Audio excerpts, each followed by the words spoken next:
Hello everyone, welcome to Learner Bee. I am Shivani Chauhan. Class 6 Kendriya विद्यालय संगठन का प्रीवियस ईयर का एक क्वेश्चन पेपर है, बहुत इंपॉर्टेंट आप लोगों के लिए होने वाला है। ध्यान से देखिएगा, सारा का सारा हम सॉल्व करने वाले हैं। तो सबसे पहले हमें पता है अनसीन पैसेज आता है, तो क्वेश्चन हम लोगों को ना पहले देखने होते हैं और फिर हम लोगों को पैसेज पढ़ना होता है। तो the story of an ant's life sound almost untrue. Almost untrue, almost untrue. देखो, ट्रू का मतलब तो सच होता है ना। ट्रू जो शब्द है इसका मतलब सच है, और अनट्रू का क्या मतलब है? झूठ, जो सच ना हो। तो स्टोरी जो है एंट की लाइफ की, चींटी की लाइफ की जो स्टोरी है वो ऐसा लगता है बिल्कुल मतलब सच ही ना हो। तो इसका क्या मतलब है? वो इतनी ज़्यादा मतलब अच्छे से काम करती हैं कि हमें सच नहीं लगती। तो इसका मतलब क्या हुआ? Too remarkable to be true, मतलब बहुत ही ज़्यादा रिमार्केबल है, ऐसा लगता है कि वो सच ही नहीं है। तो the story of an ant's life sound almost untrue as it is too remarkable. यहाँ से हमें आंसर मिल गया। नेक्स्ट क्वेश्चन देखते हैं। Time period for a grub to become a complete ant. तो ग्रब को कंप्लीट एंट बनने में कितना टाइम लगता है? तो देखो, हमें यहाँ पे दिख गया कि यहाँ पे कुछ ग्रब टाइप का लिखा हुआ है। चलो ठीक है, तो अब हम देखते हैं कि ग्रब को एंट बनने में कितना टाइम लगता है। तो ये हम लोग को पढ़ना है। अब देखो, यहाँ से देख लेते हैं क्योंकि ये वाला पार्ट तो हमारा यहाँ से कवर हो गया है। The ants can be black और रेड। एंट्स ब्लैक कलर की होती है तो रेड कलर की होती है। They live comfortably in large and high homes called nest और एंट हिल्स। तो वो कहाँ पर रहती हैं? एंट हिल्स में, या फिर हम उनको नेस्ट भी बोल सकते हैं, वहाँ रहती है। Each home has hundreds of rooms and path. हर घर में बहुत सारे रूम्स और रास्ते होते हैं। In some of these rooms the queen ant lays eggs. इसमें से कुछ घरों में जो क्वीन एंट होती है वो अंडे देती है। Other rooms are used as nurseries for the young ones called grubs. पहले तो ग्रब्स क्या होता है? ग्रब्स जो छोटे एंट के बच्चे होते हैं उसको हम लोग ग्रब्स बोलते हैं। तो कुछ कमरों में जो ग्रब्स हैं उनकी देखभाल की जाती है। Workers and soldiers have separate rooms. तो जो वर्कर्स हैं, ठीक है, और सोल्जर्स हैं, उनके अलग अलग कमरे होते हैं। सोल्जर्स बैरक्स में रहते हैं और कुछ रूम्स जो है वो स्टोर हाउस की तरह इस्तेमाल किए जाते हैं। तो सोल्जर्स कहाँ पर रहते हैं? सोल्जर्स बैरक्स में रहते हैं, है ना। ठीक हो गया। ये सारे क्वेश्चन है। Why do the worker ends carry the grubs about. चलो अब आगे पढ़ते हैं। Some rooms are used as storehouse. No worker can hurt a young one. They live in peace. Each one does its share of work intelligently and bravely. तो सब अपना काम अच्छे से करते हैं। Queen ant is the head of the family. It lives for about 15 years. तो Queen ant head होती है और वो लगभग 15 साल तक जीती है। It has a pair of wings which it bites off after its wedding flight. तो wedding flight यानी कि जब वो बेबी बॉर्न करने के लिए फ्लाइट करती है, उसके बाद वो अपने जो पंख है वो काट देती है और फिर उसके बाद अंडे उगते हैं। And then it does nothing but lay eggs. Eggs are hatched, grubs are out. Workers feed and clean them. तो एग निकल जाते हैं, एग से फिर उसके बाद चींटियाँ आ जाती हैं। तो वर्कर्स जो हैं वो जो छोटे बच्ची चींटी होती हैं उनको खाना खिलाते हैं, क्लीनिंग सफाई वगैरह करते हैं। They are carried about daily for airing and sun bath. तो जो छोटे बच्चे चींटी वाले होते हैं उनको डेली हवा के लिए और धूप के लिए बाहर भी ले जाया जाता है। Couple of weeks late grubs become cocoons which break in 3 weeks. तो हमसे पूछा गया था time period for a grub to complete an ant, ठीक है, ये हम लोगों से पूछा गया है। तो यहाँ पे कपल ऑफ, कुछ हफ्तों में ग्रब से कुकून बन जाता है, ग्रब से कुकून बन जाता है, ठीक है, लगभग 3 वीक्स में। Perfect ants appear. तो फिर एंट कितने हफ्ते में आ जाती हैं? तो 3 हफ्ते के बाद आगे के जो हफ्ते होते हैं वो उधर से आगे आ जाती हैं। तो इसमें लगभग 3 के बाद जो भी हफ्ते हैं उसको हम लोग बोल सकते हैं कि 4 to 5 वीक में परफेक्ट एंट आ जाती है। They have to be train to do their duties. अब ट्रेनिंग की होती है एंट्स की। The ants use their feelers. Feelers उनके आगे की मूछें टाइप की होती हैं, to talk to other ants. तो यहाँ पे हमें पूछा गया है कि कैसे वो एक दूसरे से बात करते हैं, है ना। They pass on messages through them. Ant hill is a home for not ants alone. Some other creatures like beetle and the green fly also live. तो सिर्फ ant hill में क्या ant रहती है? नहीं, उसमें थोड़े बहुत और creatures भी रहते हैं, green fly, beetles वगैरह. और some of them give out sweet smell while others give sweet juices. The green fly gives them milk. तो कुछ मतलब अलग अलग काम होते हैं सबके, और जो ये green flies वगैरह होती हैं ये भी कुछ अलग अलग तरीके से हेल्प करती हैं. जैसे कि कुछ ग्रीन फ्लाई जो होती हैं वो मिल्क देती है. Human beings can learn a lot from small teacher. We can learn from them hard work, sense of duty and discipline, cleanliness, loyalty and care for young ones. तो हम काफ़ी सारी चीज़ें सीख सकते हैं एंड से, जैसे कि मेहनत करना और अपना काम अच्छे से करना, डिसिप्लिन में रहना, साफ़ सफाई वगैरह. तो एंड कैसे खुद को एक दूसरे को ग्रीट करती हैं? बाय ईच अदर फ्लियर्स, है ना, जो इससे ग्रीट करती हैं एंड्स एक दूसरे को. Dash is are ants cows. तो इसमें से एंट की काउ कौन है? तो भाई जो एंट को दूध दे रही हैं, तो ग्रीन फ्लाई दूध देती है ना, तो ग्रीन फ्लाई एंट की काउ हो जाएगी. Why do the worker ants carry the grubs about. Grubs को क्यों लेकर के जाती हैं वर्कर एंट? वो उनको धूप और हवा दिखाने के लिए बाहर लेकर के जाती हैं. राइट, यही तो हम लोगों ने पढ़ा था, है ना. तो वो अब आप इस तरीके से ऐसे लिख सकते हैं. यहाँ पे अगर आपको लिखना है तो ऐसे लिखेंगे आप, the worker ants carry the grubs, the worker ants carry the grubs about for airing and sun bath. ठीक है. What is which ant is head of entire family? तो क्वीन एंट हेड होती है. What can we learn from ants? तो ant से हम लोग इस तरीके से, यहाँ पे आपका लिखा हुआ है ना, ये सब सीख सकते हैं. Human beings can learn a lot from small teacher. We can learn from them hard work, sense of duty, discipline, cleanliness, loyalty and care for the young ones. तो ये हम एंट से सीख सकते हैं. अब हमारा ये हो गया पैसेज. अब देखते हैं, observe the following advertisement carefully. ये जो एडवर्टिजमेंट है इसको हम लोगों को केयरफुली देखना है. ठीक है. अब answer the following question based on the above image. इस इमेज के बेसिस पे आंसर करना है. The registration for school admission started on.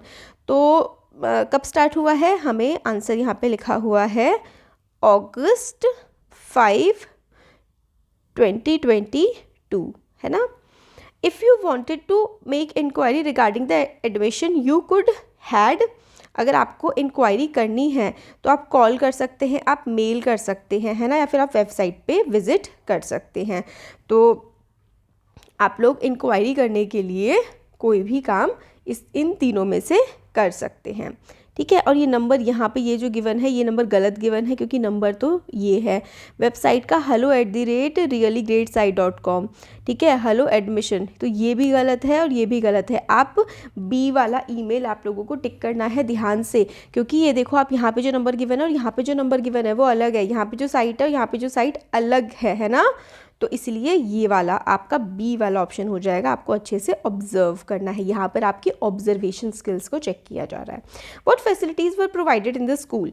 तो फैसिलिटी क्या है? वाईफाई देते हैं, बड़े बड़े क्लासरूम होते हैं, स्पेशियस का मतलब होता है बड़ा, तो खूब मतलब अच्छा वाईफाई होता है, बड़े बड़े क्लासरूम है, स्पोर्ट्स अरीना है और एक्सेट्रा. स्पोर्ट अरीना मतलब खेलने के लिए जगह है. तो ये सारे के सारे ऑप्शंस करेक्ट है. तो D is the correct answer. Fourth है, Sarita had 2 daughters named Jhalak and Palak. Sarita की 2 बच्चियां हैं, Jhalak Palak. She registered both of them. Jhalak registration number was 71. She would had got dash discount for Jhalak. तो देखते हैं, ओपन फॉर रजिस्ट्रेशन इतना, joiners 50% off for first 100 register. ठीक है. तो पहले जो 100 रजिस्टर्ड हैं उनको 50% डिस्काउंट मिलने वाला है. तो उसको कितना डिस्काउंट मिला है? रजिस्ट्रेशन नंबर उसका क्योंकि 71 है और जो फर्स्ट 100 होंगे उनको 50% डिस्काउंट मिलेगा. तो क्योंकि रजिस्ट्रेशन नंबर उनका 71 है तो 50% डिस्काउंट उनको मिल जाएगा. School fee is ₹2000. She would had paid dash for झलक. ठीक है। तो झलक के लिए कितने पैसे दिए होंगे? अगर रजिस्ट्रेशन फ़ीस जो थी वो 2000 थी और उसके बाद 50% डिस्काउंट हो गया, तो 2000 का 50% कितना होता है?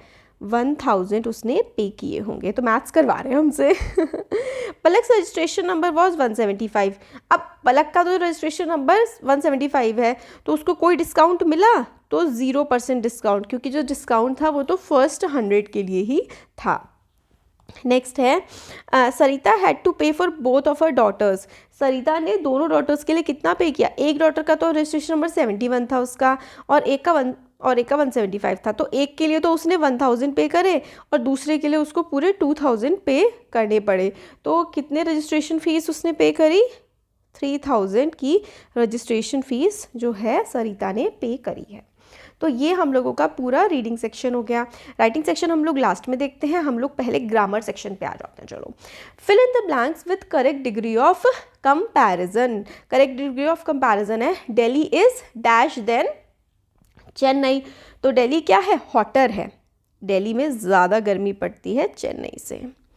ज़ीबा is as dash as Rani. तो Zeeba is as tall as Rani. Why do you, correct words आपको भरने हैं। Why don't you dash your ideas on paper. तो वाई डोंट यू क्या लिखेंगे आप लोग? लिखना। तो आप कोई सेट डाउन कर रहे हैं चीज़ या फिर सेट अप कर रहे हैं? तो आप सेट डाउन कर रहे हैं, तो यहाँ पर आ जाएगा सेट डाउन। ठीक है, हो गया। नेक्स्ट है a fund has been dash for soldier families. A fund has been set up, बनाया गया है फॉर सोल्जर फैमिलीज। ठीक हो गया। चलो, क्वेश्चन 7 है choose proper noun for the, choose proper noun from the following. इनमें से प्रॉपर नाउन चूज करिए। तो नाउन क्या होता है? नाम है ना, नेम, मोहन एक नेम है, तो ये प्रॉपर नाउन हो जाएगा। एब्स्ट्रैक्ट नाउन जो है वो आप लोगों को चूज करना है। तो एब्स्ट्रैक्ट नाउन होती है कोई क्वालिटी, है ना, क्वालिटी जो होती है वो एक एब्स्ट्रैक्ट नाउन होती है। तो यहाँ पर ऑनेस्टी एक एब्स्ट्रैक्ट नाउन यानी कि एक क्वालिटी है। प्लूरल ऑफ विमेन क्या हो जाएगा? प्लूरल मतलब होता है ना मल्टीपल वाला, तो ये सिंगुलर है और प्लूरल हो जाएगा WOMEN। नेक्स्ट देखो, both Algu and Sahu stated their cases. अच्छा, लिटरेचर वाला सेक्शन आ गया अब आपका।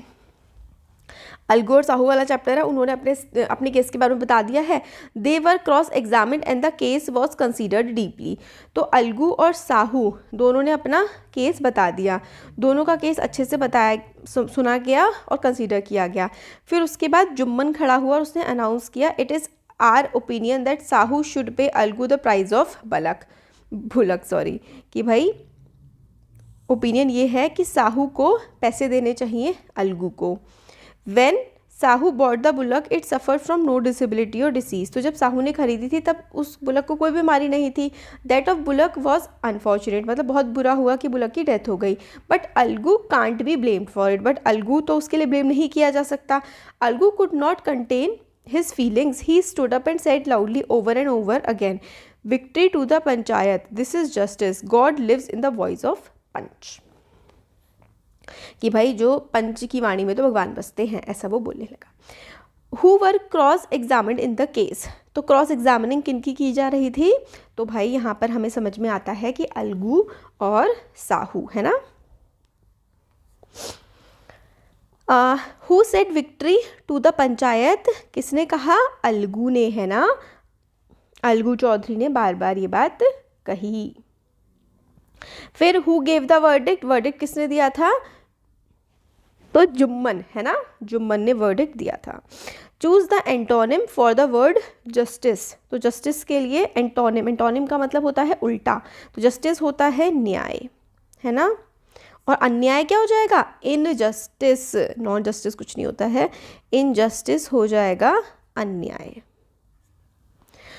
Read the following extract carefully. What at 4 in the afternoon, when at 4 in the afternoon I came back from the school, जब मैं शाम को 4 बजे स्कूल से वापस आया, I can see through the gate of that house, मुझे उस घर का जो है गेट दिख रहा था। The gardener digging the ground, gardener जो है वो खुदाई कर रहा था ग्राउंड पे। He does what he likes with his spade, और स्पेड से जो होता है ना फावड़ा टाइप का होता है, कुल्हाड़ी नहीं फावड़ा सा होता है, स्पेड से वो कुछ भी कर रहा था। The he soils his cloth with dust and nobody takes him to task, उसने अपने सारे कपड़े गंदे कर लिए और फिर भी किसी ने उसको टेक्स हिम टू टास्क का मतलब होता है माली ने सारे कपड़े अपने गंदे कर लिए मगर किसी ने भी उसको डांटा नहीं। If he gets baked in the sun और गेट्स वेट, और अगर वो मतलब धूप में बहुत ज़्यादा उसको गर्मी लग गई या फिर वो गीला हो गया तो भी उसको किसी ने नहीं डांटा। तो इसमें at what time did the gardener was digging the ground, तो ग्राउंड जो है वो किस टाइम पर डिग कर रहा था, तो हमें यहाँ पर बताया जाता है ना कि 4 इन द आफ्टरनून, तो आप लोग यहाँ पे लिख देंगे एट 4 इन आफ्टरनून, है ना। नेक्स्ट है takes him to task, takes him to task मतलब स्कोल्ड करना यानी कि डांटना। नेक्स्ट है who is the speaker of the above line, ये जो अबव लाइन्स हैं इसका स्पीकर कौन है, कौन बोल रहा है ये जो अबव लाइन्स हैं। तो स्पीकर जो है ये तो हमें कोई बच्चा लग रहा है ना, कोई स्मॉल बॉय ये स्पीकर है। Choose the antonym for the word dry, antonym मतलब होता है ऑपोजिट या आप इसको उल्टा बोल सकते हैं। ड्राई होता है सूखा और वेट होता है गीला, तो डी, है ना। सोक मतलब भीगा हुआ होता है, तो वेट गीला, डी ऑप्शन करेक्ट हो जाएगा। नेक्स्ट देखिए क्वेश्चन आंसर्स हैं जिनका आंसर आप लोगों को कुछ कुछ वर्ड्स में देना है। देख लेते हैं। What did Patrick think his cat was playing with, what was it really, तो पैट्रिक क्या सोच रहा था कि जो कैट है वो किसके साथ खेल रही है, तो पैट्रिक को लगा था कि उसकी जो कैट है was playing with a doll, उसको लगा था कि वो डॉल के साथ खेल रही है, बट वो कोई डॉल नहीं था, वो तो एक एल्फ था, है ना। पैट्रिक को लग रहा था कि वो डॉल के साथ खेल रही है बट वो एक्चुअली एक एल्फ था। नेक्स्ट है what wishes does the child in the poem vocation make, तो वोकेशन जो पोएम है उसमें बच्चा क्या क्या विशेस जो है वो मांगता है, तो चाइल्ड जो है वो मांगता है कि wants to be a hawker, ठीक है, wants to be a hawker, ठीक है। तो बच्चा जो है वो एक हॉकर बनना चाहता है, बच्चा फिर एक गार्डनर भी बनना चाहता है और बच्चा एक वॉचमैन भी बनना चाहता है क्योंकि वो देखता है कि ये लोग तो बड़े सारे काम कर पा रहे हैं, मैं तो नहीं कर पाता हूँ। नेक्स्ट है what are the foods and dress of thought and why, thought के फूड और ड्रेस क्या हैं, तो वर्ड्स जो हैं वो फूड और ड्रेस हैं थॉट्स के, तो जो वर्ड्स हैं वो हैं शब्द। Why was Jumman happy over Algu's nomination as head panch, तो जुम्मन क्यों खुश था अलगू के नॉमिनेशन के लिए एज अ हेड पंच, क्योंकि जुम्मन जो था ना वो अलगू का बेस्ट फ्रेंड था, वो लोग हमेशा साथ रहते थे, तो इसीलिए अलगू को लगा मतलब जुम्मन को लगा कि भाई अलगू उसका साथ देगा क्योंकि ये दोनों दोस्त थे। What happen to the crow in the end, how do you feel happy और सैड अबाउट इट, एंड में जो क्रो था उसका क्या हुआ और आप खुश हैं या फिर दुखी हैं, मतलब ठीक है क्रो की एंड में क्या हो जाती है, डेथ हो जाती है। 13 है what did the two friends generally talk about, तो मंकी क्रोकोडाइल जनरली किस बारे में बात करते थे, तो वो जो है बर्ड्स के बारे में, एनिमल्स के बारे में, विलेज जो है आसपास उसके बारे में और डिफ़िकल्टीज़ विलेजर्स को जो फेस होती हैं फसलें उगाने में, मतलब बेसिकली इधर उधर की बातें किया करते थे वो लोग खूब सारी। What did Saeeda tell the sunrays to do, Saeeda ने सनरेज को क्या कहा कि भाई आ जाओ, है ना, मेरी मम्मी को ठीक कर दो। नेक्स्ट है what happens to our body when we sleep, जब हम सोते हैं तब हमारी बॉडी के साथ क्या होता है, तो भाई देखो जब हम सोते हैं ना तो हमारी बॉडी रिकवर कर जाती है फ्रॉम फटीक और हम लोग फिर से एक्टिव हो जाते हैं, हमारी बॉडी क्या करती है, रिकवर करती है, जब हम सो रहे होते हैं बॉडी रिकवर करती है, फिर उसके बाद हम लोग एक्टिव हो जाते हैं। Define a dream in your word. आप ड्रीम क्या होती है, जो हम लोग activity of the mind that takes place when we sleep. तो आप ऐसे मैं आपको लिख के दिखा देती हूँ। ड्रीम क्या होता है, activity of mind when we sleep, activity of mind when we sleep. Okay, next है describe the fight between snake and the cobra as given in the chapter the banyan tree. तो banyan tree chapter में जो snake और cobra के बीच की लड़ाई होती है उसको आप लोगों को डिस्क्राइब करना है। तो फिर आप लिख सकते हैं कि कोबरा और जो स्नेक हैं वो लड़ रहे थे, और फिर उसके बाद आप जो भी पूरा ठीक है स्टोरी आप बता सकते हैं कि कैसे कैसे उनमें लड़ाई हुई थी। पैट्रिक कौन था, वो क्या कर रहा था, तो देखो पैट्रिक जो है वो एक नॉटी बच्चा था, उसको खेलना पसंद था, उसको पढ़ना नहीं पसंद था और उसको बहुत ही बोरिंग लगता था पढ़ना। एक दिन उसने एक एल्फ़ की जान बचाई, तो एल्फ़ ने प्रॉमिस की कि वो उसकी मदद करेगा, बट एल्फ़ को हमेशा पैट्रिक की मदद की ज़रूरत होती थी, पैट्रिक उसकी मदद करता था। इसकी वजह से पैट्रिक का एटीट्यूड पढ़ाई की तरफ चेंज हो गया, उसके ग्रेड्स अच्छे आने लगे और हर किसी को सरप्राइज़ हो गया। अब नेक्स्ट है how did monkey save his life, describe in your own words. Monkey ने अपनी लाइफ कैसे बचाई, अपने ही शब्दों में बताओ। तो देखो क्रोकोडाइल जो होता है वो मंकी को अपने घर ले जाता है, वो मंकी को अपनी रियल इंटेंशन बता देता है कि भाई सच में वो क्यों लेके जा रहा है। मंकी जो है वो सोचता है कि भाई अब तो बचाना पड़ेगा, तो वो चाल चलता है। वो कहता है कि उसका जो दिल है वो तो घर पर ही रह गया है ट्री पर। क्रोकोडाइल उसको वापस ले जाता है और फिर उसके बाद मंकी दोबारा पेड़ पर चढ़ जाता है और क्रोकोडाइल को बेवकूफ़ बना देता है। अब what is sleep and how it is important, sleep क्या होती है और स्लीप इंपॉर्टेंट क्यों होती है। स्लीप अनकॉन्शियस माइंड की होती है और स्लीप जो है हमारी बॉडी को फटीग से और थकान से लड़ने में उबरने में मदद करती है। तो ये हम लोगों ने देख लिया पूरा क्वेश्चन पेपर। वीडियो पसंद आया तो like share subscribe. Thank you.